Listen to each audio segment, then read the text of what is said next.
Hello everyone, દ્રષ્ટિસ cooking ટૂરમાં આપ સૌનું સ્વાગત છે। આજે આપણે બળી બનાવીશું, તો ચાલો બનાવવાનું શરૂ કરીએ। તો તેના માટે આપણે 1 લીટર ગાયનું ખીરું લઈ લઈશું।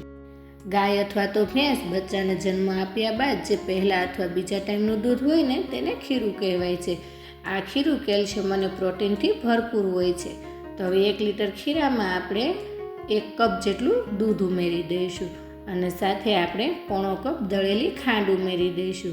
દળેલી ખાંડ ઉમેરવાથી તે ઝડપથી પીગળી જાય છે।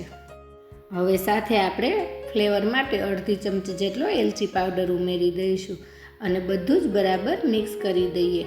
જો તમે મારી ચેનલમાં નવા આવ્યા હો અને તમને મારી રેસિપી ગમી હોય ને તો મારી ચેનલને સબસ્ક્રાઈબ કરવાનું ના ભૂલશો અને સાથે રહેલ બેલ આઇકનમાં જઈને ઓલનું બટન જરૂરથી દબાવજો, જેથી કરીને તમને મારી રેસિપીના નવા વિડીયોની નોટિફિકેશન મળતી રહે। તો હવે ખાંડ એકદમ સરસ પીગળી ગઈ છે, તો આપણે આ ખીરું એક કડાઈમાં લઈ લઈશું અને ત્યારબાદ આપણે ગેસ ઓન કરીશું અને ખીરું ગરમ કરીશું। અત્યારે આપણે જે બળી બનાવી રહ્યા છીએ ને તેમાંથી માવા જેવી બળી બનીને તૈયાર થશે, પણ અગાઉ આપણે સ્ટીમ કરીને ગોળવાળી અને ખાંડવાળી એમ 2 પ્રકારની બળીની રેસિપી શેર કરેલી છે। તે બળીની રેસિપી તમને આપણી ચેનલમાં મળી જશે। તે રીતે પણ બળી ખાવામાં ખૂબ જ સ્વાદિષ્ટ લાગે છે।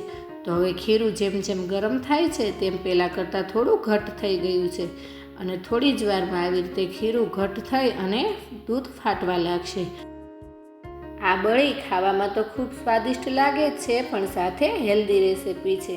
તો તમને જો આવી રીતે ગાય અથવા તો ભેંસનું પહેલાં અથવા બીજા ટાઈમનું દૂધ મળે ને તો બળી એકવાર જરૂરથી બનાવજો।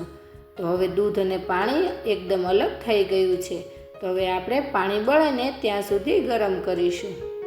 10 થી 12 મિનિટમાં બધું જ પાણી બળી જશે અને આવો એકદમ સરસ માવો તૈયાર થઈ જશે।